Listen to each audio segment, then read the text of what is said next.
Vamos iniciar nossa aula falando sobre o líquido cerebroespinhal, ou líquor, que é um fluido aquoso e incolor que ocupa o espaço subaracnoide e as cavidades ventriculares.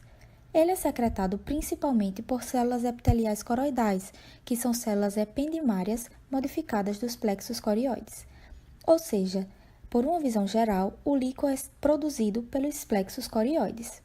Sua produção ocorre essencialmente nos ventrículos laterais e no terceiro e quarto ventrículos, cada um deles com seu respectivo plexo corioide. Cerca de 400 a 500 ml por dia, através de filtração seletiva do plasma e da secreção de elementos específicos. Sua formação envolve transporte ativo de Na+, e Cl-, através das células ependimárias dos plexos corioides, além de certa quantidade de água, que irá manter o equilíbrio osmótico. E o que são esses plexos corioides? Nada mais são do que franjas vasculares de meninge, mais especificamente de pia mater, a chamada tela corioide. Essas franjas são cobertas pelas células epiteliais cúbicas, justamente as responsáveis pela produção do líquor. Elas, por sua vez, irão se invaginar para os tetos do terceiro e do quarto ventrículos e nos assoalhos dos corpos e cornos inferiores dos ventrículos laterais. Mas e qual é a função do líquor? A principal delas é a proteção mecânica do sistema nervoso central contra pressão ou choques. Fora isso, ele é responsável pela manutenção de um meio químico estável no sistema ventricular, pela excreção de produtos tóxicos do metabolismo do sistema nervoso, além de ser veículo importante de comunicação entre diferentes áreas do sistema nervoso central. O líquor vai deixar os ventrículos laterais através dos forames interventriculares, chegando no terceiro ventrículo. A partir daí, o líquor passa através do aqueduto do mesencéfalo para o quarto ventrículo. Ele deixa este ventrículo através de duas aberturas medianas e laterais e penetra no espaço subaracnoide. A maior parte do líquor flui para as cisternas interpedunculares e coliculares. A partir daí, o líquor proveniente das diversas cisternas subaracnoides flui para cima através dos sulcos e fissuras existentes nos hemisférios cerebrais. Após a circulação, o líquor produzido precisa ser absorvido. O principal local de absorção do líquor no sistema venoso é através das granulações aracnoides. Mas o que são essas granulações aracnoides? São minúsculas protusões em forma de tufo das vilosidades aracnoides, nas paredes do seio da dura mater, especialmente o seio sagital superior. O líquor penetra no sistema venoso através de dois caminhos. No primeiro caminho, a maior parte do líquor penetra no sistema venoso por transporte através das células das granulações aracnoides, até chegar aos seios cavernosos da dura mater. No segundo caminho, um pouco do líquor se move entre as células que formam as granulações aracnoides. Os ventrículos são cavidades revestidas por epêndima, que é uma membrana celular que, além de envolver os ventrículos, envolve também o canal central da medula e contém o líquido cerebroespinal.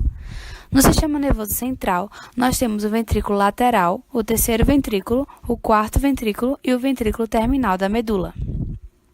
Os ventrículos laterais contribuem com a maior quantidade de líquor, e ele é dividido em uma parte central e três cornos: o corno inferior, corno anterior e o corno posterior.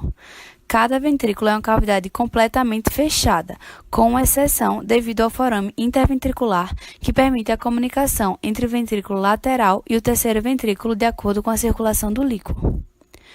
Quando a gente fala de segmentação do ventrículo lateral, ainda podemos lembrar uma particularidade do corno inferior, que é a única parte do ventrículo lateral que não tem o teto formado pelo corpo caloso. Outra particularidade é que o plexo coroide está presente no corno inferior e na parte central do ventrículo lateral, além do teto do terceiro e quarto ventrículos, ou seja, estando ausente apenas nos cornos anterior e posterior do ventrículo lateral. Analisando o corno anterior do ventrículo lateral, podemos observar que sua parede medial é constituída pelo septo pelúcido e seu teto e limite anterior são formados pelo corpo caloso. A parte central está inserida no lobo parietal e se bifurca em cornos inferior e posterior na região do trígono colateral. Sua parte medial também é formada pelo septo pelúcido e o teto pelo corpo caloso. Já o corno posterior e estende-se para o lobo occipital e suas paredes são compostas pelo corpo caloso. E, por fim, o corno inferior está localizado em direção ao polo temporal. Relacionando o assunto explanado com a clínica, vamos falar da hidrocefalia. Ela pode ser definida como um acúmulo de líquido no cérebro, podendo ser ocasionada por 3 fatores: ou pela produção excessiva do líquor, ou pela obstrução do fluxo, ou uma alteração da absorção desse líquido. Dessa forma, esse aumento na quantidade de líquor vai ocasionar na dilatação do sistema ventricular e, consequentemente, a compressão dos hemisférios cerebrais e o aumento da pressão intracraniana. Podemos diferenciar a hidrocefalia na vida fetal e lactentes jovens e na vida adulta.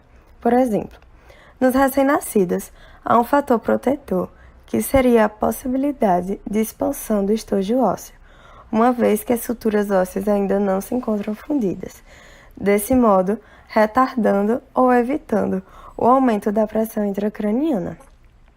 Já nos adultos, não há essa possibilidade de expansão, então haverá um aumento súbito da pressão intracraniana, ocasionando os sintomas típicos da hipertensão intracraniana.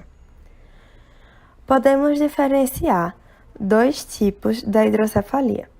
A primeira delas vai ser a hidrocefalia comunicante. Ela vai ser resultante do aumento da produção ou da deficiência da absorção do líquor.